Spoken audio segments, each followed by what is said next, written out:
You're a hovering traffic engineer. Is it on? Oh, yep, there we go. All right. Now we're good. Thank you. Thank you, everybody. It's fascinating to me. I gave a talk last week in my hometown, and I'm not introduced there as an expert of anything. Even though that is the place that I actually am an expert on. That's mine. That is not mine. You can have that. I love being here in Pennsylvania. This is, I think, my trip here. I love speaking here and I love being here because the stuff that you all throw away or appreciate maybe less than I think you should is stuff that in most of the rest of the country it would be our mecca. It would be our place that would draw people from hundreds of miles around. I walk down the streets here, and it's just fantastic street after fantastic street after fantastic street. And from through my eyes, and I want you to know that I just love this place. It's one of the states that I think has so much potential and really is, I think, in the next economy, a place that is really well positioned. So let's talk a little bit about Strongtowns. Just before we get going, our organization is a nonprofit. We started as a blog back in 2008. I started writing, trying to answer the question, why are cities going broke? Why, despite all the growth, despite all the job creation, despite all the economic development, why do we struggle to just do basic things? And I started to write about that, and that writing grew into a nonprofit organization and then a movement of people around the country and throughout the continent, actually, that are trying to look at growth, development, jobs, prosperity in a different way. We have a number of members here today, too, and I'll ask you at the end to expand, but thank you so much. One of the things we did early on at Strongtowns is we started to look at our development pattern and ask some questions about the finances of it. This is a dead-end cul-de-sac. This is kind of the simplest kind of development you'll find. These are lots along a dead-end. There's no through traffic here. There's no commercial traffic here. When this was put in the mid-1990s, the cost was $6,600 per lot. We looked at this and said, okay, the city paid for half, the property owners paid for half. Based on the taxes that are being collected from these property owners, how long will it take the city to recoup the half that they spent building this road? The answer was 37 years. Now, this roadway won't last 37 years. It's going to take the city that long to break even. And, of course, the long-term maintenance of this is 100% the city's problem. There's no way the tax based on this road are going to cover that. So where's that money going to come from? This is another development. This one is slightly more intense. You see, again, this is a closed loop, dead-end cul-de-sac. There's no through traffic here. There's no commercial traffic here. The only reason this road exists is to serve the people that live on it. This was built in the early 1980s. It completely fallen apart. The city went out to fix it. The cost is $354,000. We asked, okay, based on the taxes the city's collecting from the people that live within this development, the only people who really substantively use this road in any way, how long is it going to take them to recoup the money they just spent to fix it? The answer is 79 years. Now, the road won't last that long. So we asked the question, all right, if the city wanted to collect enough money from these taxpayers to actually pay to fix their road, and they wanted to collect that money between now and the time the road fell apart, what would that mean? It would mean an immediate 46% increase in taxes, and then annual increases of 3% over inflation every year for the next 25 years, with all that money going just to maintain the road. Now, sometimes people say, okay, Chuck, we did it. We know we lose money on residential property. We make it up on commercial. My initial reaction to that is always, I don't know any corporation that loses money on 90% of what it does and tries to make it back on the last 10%. I don't know why an incorporated municipality would think that was a good business strategy. Nonetheless, we've kind of convinced ourselves that if we just have enough commercial property, it doesn't matter what happens with the residential. This is a business park. What will build it and they will come kind of investments that we like to make. This was built in the mid-1990s. It's got the wide industrial-sized streets, full utilities. By 2010, 2012, this thing was completely built out. Every lot was full, and the city thought this was such a successful project, they wanted to do it again. They want to repeat it, build the exact same thing right next door. We said, all right, if we give it the exact same thing, the exact same amount of money, and get the exact same amount of investment, would that be a good deal? In today's dollars, it's $2.1 million to build. There's $6.6 million of taxable value that's been created in this business park. Now pause. Of that $6.6 million, 4 of those lots belong to a church. 2 of those lots belong to the school district. It's their bus maintenance facility. 1 of the lots is a city maintenance garage. 1 of the lots is a county maintenance garage. All of those are very important parts of our community, but none of them pay any taxes in the city. Of the remaining lots, the ones that theoretically would be taxpayers, every single one was either sold for $1 and or they were given a long-term tax subsidy in order to attract them to move to the city. For the sake of our analysis, we assume that when they built this new expansion, that every single lot would be built on within 12 months by a full, non-subsidized, tax-paying entity. And that every penny of new revenue would go to paying off that bond. If that were the case, which is a wildly optimistic scenario, it would still take the city almost 3 decades, it's 29 years to break even. That's 29 years where everybody else's taxes would have to go up to pay to plow the snow, to mow the ditches, to provide police protection, fire protection, and that is in a wildly optimistic scenario. Now, when I first started giving this talk, I would go through about a dozen of these examples because I was so proud of them. That's a human failing, right? Very proud of my work. I wanted to show everybody. After like 3, people would start crying, and it didn't go well. I found I can make the point in just 3 examples. If you're someone who wants more case studies, I'll give you our website at the end. There's a whole bunch of them on there. They all show pretty much the same thing. Which is this. And I'm an engineer, I like charts. I'm going to walk you through this one, it won't be painful. Let's say that a developer comes to town, because I have a piece of property I'd like to build upon. I am willing to, at my expense, pay for all the residential buildings, all the commercial buildings. I'm willing to put in all the roads and the streets and the sidewalks, and the pipes and the pumps and the valves. I'm willing to pay for all that. I'm willing to follow all of your codes and regulations. I'm willing to not forego any subsidy or tax advantage. The only thing that I am asking from you, the local government, the local taxpayer, is that after I finish building all this stuff, that you agree to take over the long-term maintenance and servicing of this place. What would you say? No, we would say, absolutely, right? I mean, we pay nothing. We get all this growth for free. All we have to do is maintain the streets. All we have to do is maintain the pipe. Of course we'll do that. Of course. I was at a council meeting once where a proposal like this came in, and the council member said, "You mean we get a free road?" Yeah, we get a free road.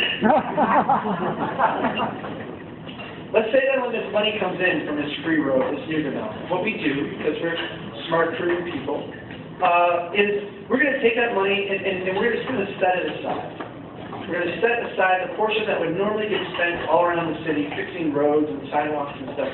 We're going to set that aside and we're going to allow it to grow and accumulate. And then when we get out a generation, when we actually have to go back and make good on that promise we made, when we do the development, we'll have the money to do it. This is what that looks like. In year 1, everything's brand new. Taxes are paid, the money comes in, you take that portion and you set it aside. In year 2, more money comes in and you add to what you had in year 1. In year 3, you add a little bit more in year 4, and on and on and on. And you can see a 5-year-old road isn't costing you anything. A 10-year-old sidewalk isn't costing you anything. A 15-year-old pipe isn't costing you anything, right? And so the first generation, all you have is money coming in. You feel very, very wealthy. The problem is, when you get out, in this example, 25 years, and you actually have to make good on that promise you made way back in year 1, what you find is that the cumulative amount of money is insufficient. And from a cash flow standpoint, you run far into the negative. Now, cities aren't one development, right? Cities are a collection of developments, a collection of neighborhoods. So let's say a couple years later, a developer comes back in. You know, that worked out so well for me, that worked out so well for you. I would like to do a similarly sized project. And every other year from this point forward, the developer comes in with a similar sized project. In other words, nice, steady, continuous growth. And when that money comes in, we take it, we set it aside, and we allow it to accumulate so we can make good on all the promises we're making when we do these transactions. Here's what that looks like. In year one, you've got your first development that pays in the entire 25 years shown here. Year 3 now, you've got another, year 5, year 7, and on and on. And you can see that not only is each development cash flow positive in that first generation, but when you have growth upon growth upon growth, your revenue kind of actually starts to accelerate upwards. You're feeling very, very wealthy. And while you have to make good in year 25 on that promise you made way back in year 1, you got to spend a little bit of money. It's not a big deal, right? You've had all this growth. The growth creates what we call the illusion of wealth. Because as we all intuitively understand, if you lose money on every transaction you do, you don't make it up in volume. If you lose money on every project, the further you go out into the time horizon, the more downward pressure there is on your budget. This is the answer to that question that I was trying to answer when I started the blog. Why, despite all the growth, are cities struggling? Why do we not have the money to do just basic things? Why, when people like Tom Friedman from my home state writes about the greatness of the 50s and 60s and the economy back then and how it provided all kinds of jobs and opportunity and nothing but prosperity for us, and then all of a sudden we've transitioned to this other thing. What happened? What happened? Well, first generation, second generation, this is where we're at today. This development pattern we often think of as the way things are done. And for all of us in this room, this is the way things have been done our entire lifetime. We're used to the way we go about building places. But it's important to understand how big of an experiment this is. People have never built the way that we have built in this country before. They never tried this. We have thousands and thousands of years of human trial and error experimentation on building places that are walkable, building places that are compact, building places on a traditional development style. We have 2.5 generations of history building in this way. And we didn't just try this out, in one small spot to see if it would work and see what lessons we could learn. We transformed an entire continent, an entire economy, in a few short years based on our theories of what would happen. We have experienced an illusion of wealth. And now we see our cities all over the country, out in this space here, where they're taking on debt, and they're struggling just to do basic things because our underlying fundamental development pattern is not financially productive. This is our last chart. This is a chart of debt. Everyone in this room understands the narrative we have at the federal level about our debt. It's huge, trillions of dollars, unfathomable sums of money. See these little things pop up that here's how much it grew under this president, here's how much it grew under that president. It's just horrible. In this chart here, the bottom line, the blue line, is the growth in our public sector debt. That's that horrible growth rate. The black line here is the growth in our GDP. This green one, the one that throws up like that, that's the growth in our private sector debt. That's debt that we share. That's home mortgages, commercial real estate, auto loans, credit cards, margin interest accounts, student loans, private sector debt. The way we finance the first generation of this new experimental way to build, this way we transformed the continent on this new paradigm of how we were going to build the American dream and the great American prosperity, was to use our savings and to reinvest that illusion of wealth back into creating more growth. As we got out a generation, and things started to become a little harder. We had to go back and fix things. We had to maintain stuff. We had a drag in some on our economy. What did we do? We eventually shifted from a growth model of growth through savings and investment to a growth model of growth through debt accumulation. And growth through debt accumulation became such an important part of our economy that as we crossed over into the third generation of this pattern, this new experiment, we actually allowed our funding mechanisms to become predatory. we actually allowed our financial system to prey on our friends and neighbors. You can't afford a house? Now you can. You can afford a small house? Nope, now you can afford a large house. Our ability to continue this experiment, our ability to continue to develop by having our friends and neighbors take on accelerating levels of debt is just simply not there. Obviously, there's some huge implications to all of this. The mechanisms of growth that we've become accustomed to are waning. The federal government now is about to pass a transportation bill after many, many years of debate and wrangling. There's a lot of people applauding this, although if you look at the way that they're proposing to fund it, it is beyond insane. So let's look at the way that we're actually spending it. These are not game-changing amounts. We are still not funding just what we need to actually maintain the systems that we've built. The idea that we are going to, from a federal government standpoint or a state government standpoint, come in and rescue every city that is struggling financially due to lack of financial productivity is just not viable. The way we have been used to funding our growth and development, those are becoming less of a factor. This means that for us, at the local level, we are going to be forced to absorb the cost of our development pattern. If we want that road fixed, we have to pay for it. If we want that pipe repaired, that money is going to have to come from us.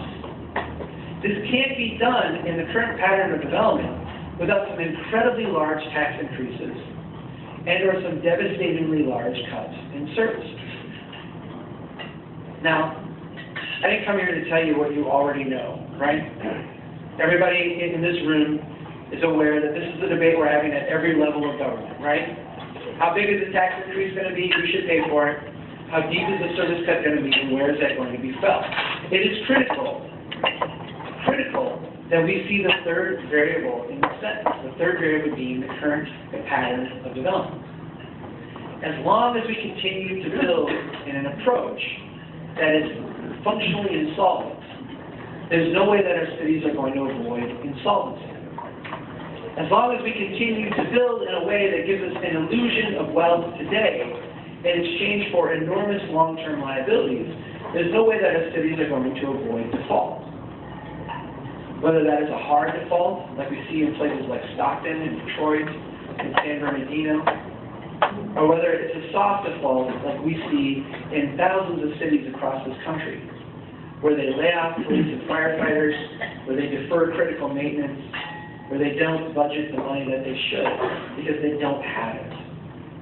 We have to start talking about how we build cities that are financially more productive. So how do we do this? And at Strongtowns, we've made a habit now of insisting that we not talk about solutions. Because the connotation of a solution is really, what can someone else change about what they're doing so that I don't have to change what I'm doing? We've tried every one of those. We face now a complex set of problems, an unsolvable complex set of problems.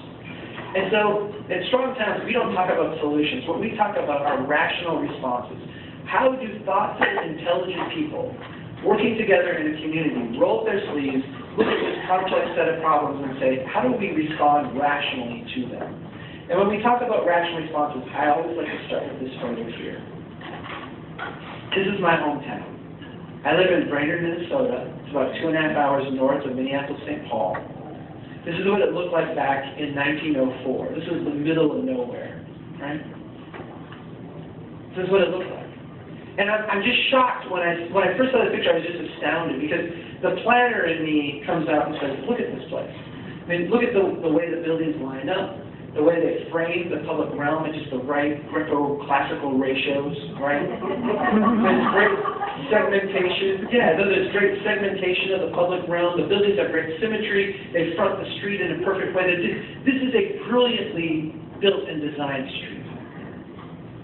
Let me ask you some questions about these people here. How thick was that zoning code?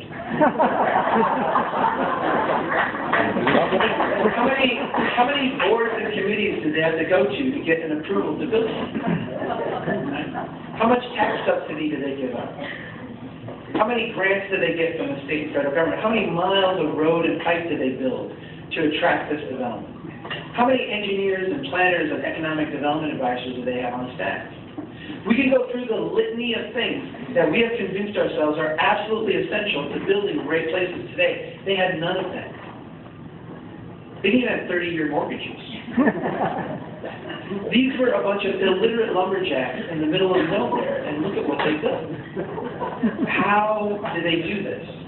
How did they do this? It's really simple. They copied what they knew worked.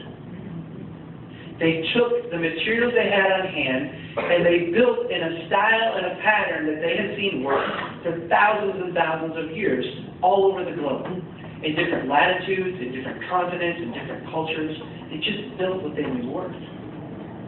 After 2 generations plus of all the codes and regulations and incentives and programs to create growth and jobs, here's what this exact same street looks like today. It's a wasteland, yeah, of parking and half-occupied buildings. And that's the feeling that I have too, right? If you want to visualize in one photo why our cities struggle financially just to do basic things, understand there's $500,000 of public infrastructure in that little stretch right there. Where is the wealth that sustains that generation after generation? I was giving a talk in Boise, Idaho. I was going to lecture at a university, and I got to this picture, and a student raised their hand and jumped up and said, Chuck, I'm from Costa Rica. Costa Rica is a very poor country. We can't afford to build the way that you do here in the United States. When we build, we have to build one block at a time. And before we can build the next block, we have to make sure that the block we just built is filled, all the gaps are filled in, otherwise we won't be able to afford it. We're a very poor country. We can't afford to build this way.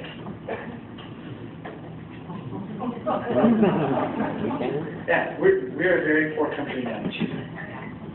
And we can't afford to build this way either. And for a while, that illusion of wealth made us think that this kind of thing didn't matter.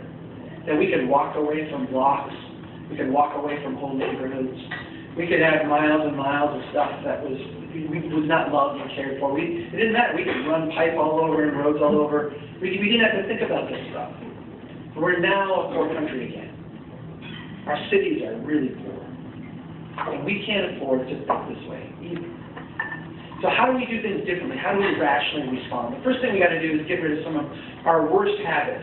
Build it and they will come is a fantastic movie plot. It is a terrible economic development strategy. Right now, today, if you want to be taken seriously in the economic development game, you have to do ridiculously crazy things. We are in what we call the desperation phase of this suburban experiment. And if you want to be taken seriously, you've got to have shovel-ready sites. You've got to have a team ready to hand out millions in subsidy. You've got to be, if you want to be a player in the game, you have to be willing to bankrupt yourself in pursuit of growth. This is not how cities build wealth. And this is not how cities have ever built wealth. I'm going to show you now how cities build wealth. Do any of you recognize this place here? Look closely.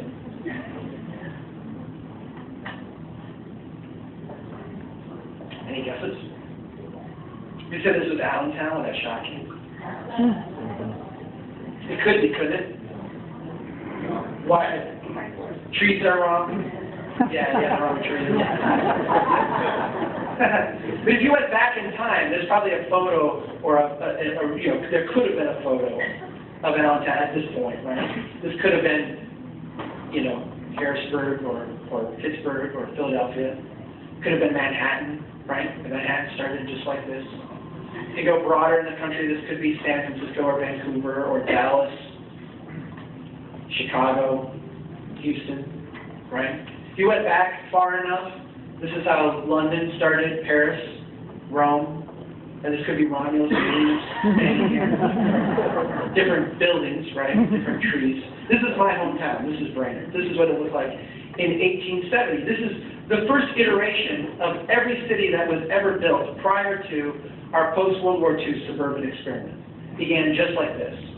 A little pop-up shack with a hope and a dream. In this continent, we built thousands of these. And for a variety of complex reasons, reasons that defy our ability to predict or project or even fully understand after the fact, a lot of these places fail. What happens when a place like this fails? Does the stock market crash? Does unemployment skyrocket? Do we have an emergency session of Congress to bail out Wall Street banks? No. A few people lose a little bit of money, they salvage what they can, and they move on to the next place. We built thousands of these across this continent, and for a variety of complex reasons, reasons that defy our ability to predict or project or even fully understand after the fact, a lot of these places were successful. And when they were successful, they would grow in a very simple to understand way. They would grow incrementally up, incrementally out, and become incrementally more intense. After 30 years of this style of development, this little street of pop-up shacks would become that street that I showed you earlier. It's the exact same street. And after another 40 years of growing incrementally up, incrementally out, and becoming incrementally more intense, these 2- and 3-story wood structures would become buildings of brick and granite.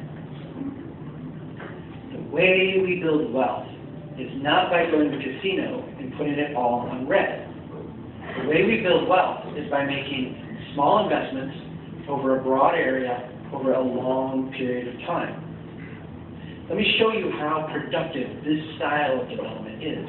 These are 2 identical blocks in my hometown. The one on the left I've labeled old and blighted, the one on the right I've labeled shiny and new. If you look at them, you'll see they're the exact same size, the exact same area, they've got the exact same amount of public infrastructure, got the same thoroughfare, the same neighborhood, everything about them is the same except for the style of development upon them. That old and blighted block looks like this.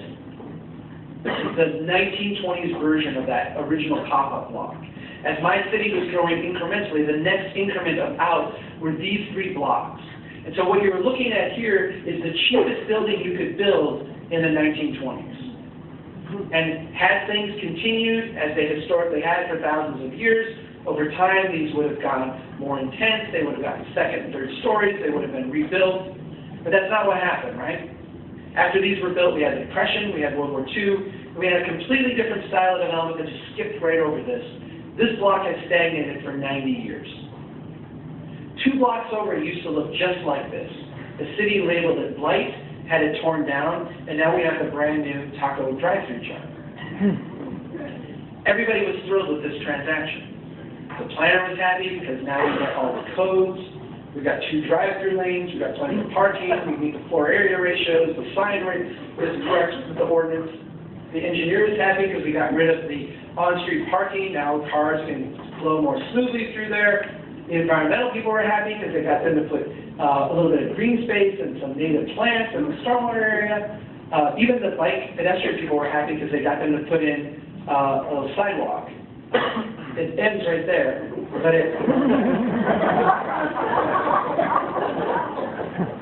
here's what nobody bothered to consider. That old and blighted block, that rundown, decrepit block that we labeled blighted and want to get rid of, has a total value of $1.1 million, that shiny and new place. Same size area, the same amount of public infrastructure, everything is the same, just a different building style, has a value of only $800,000. There's 42% more wealth. The city collects 42% more tax revenue from that old, rundown, junky block.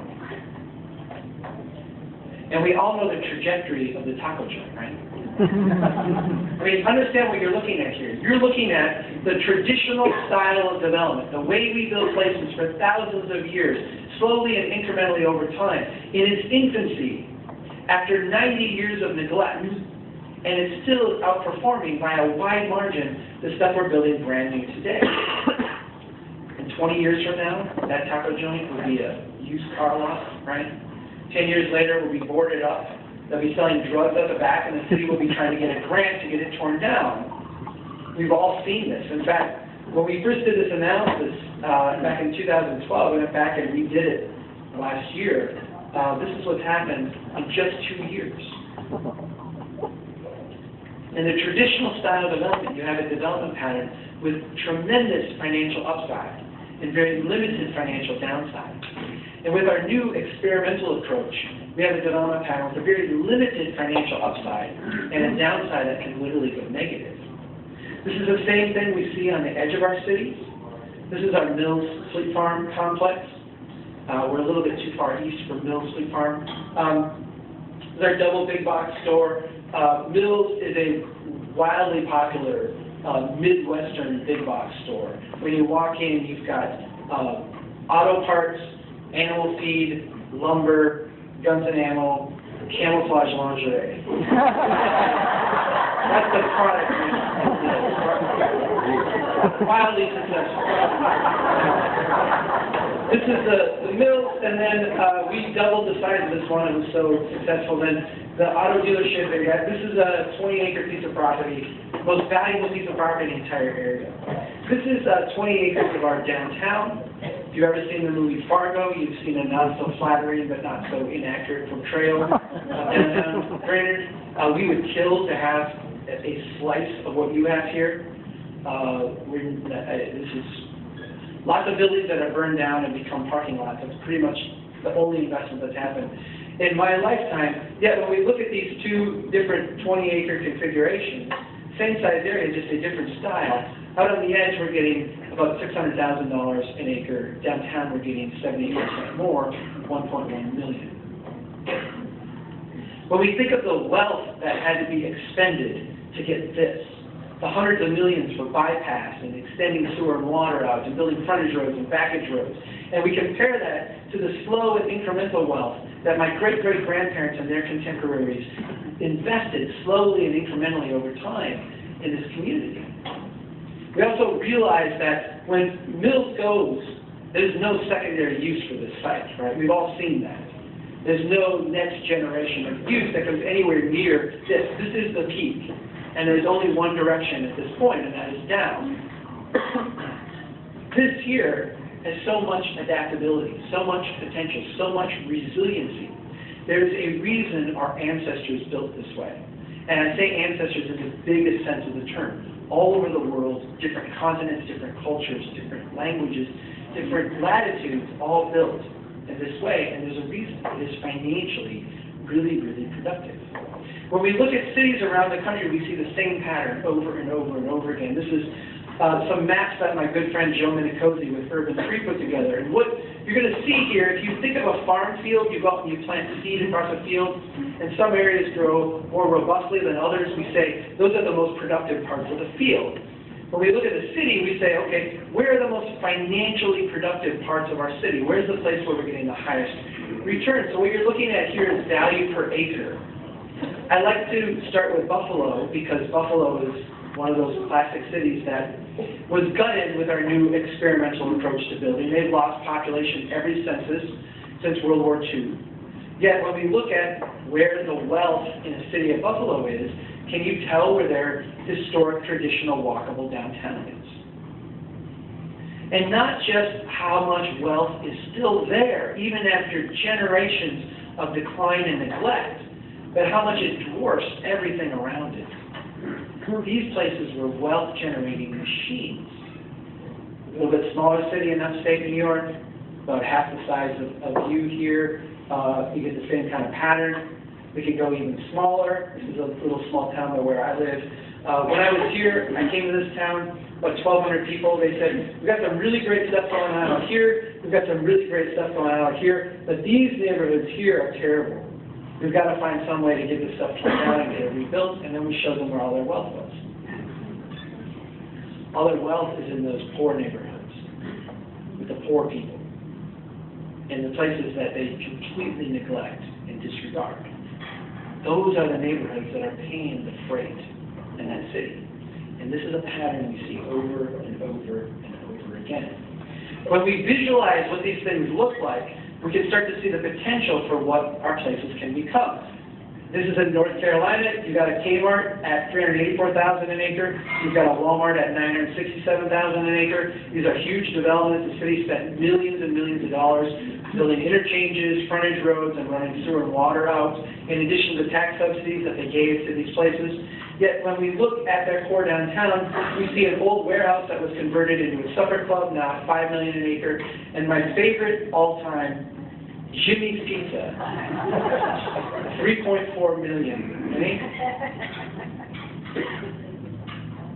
Now when we step back and we say, well, Chuck, we realize we have a problem. We realize that our cities have to become financially more productive. We have to make investments that grow our wealth and not our expenses. How do we do this? The question really becomes, when we look at all the gaps we have, we look at all the empty spaces, we look at all that we get out of our cars and actually walk and realize how spread out we are and how much room we have to fill things in and actually make our neighborhoods better and stronger and healthier. We really are faced with one question: do we have what it takes? Do we have the skill and the ability to build something as complex and exquisite as Jimmy's Pizza?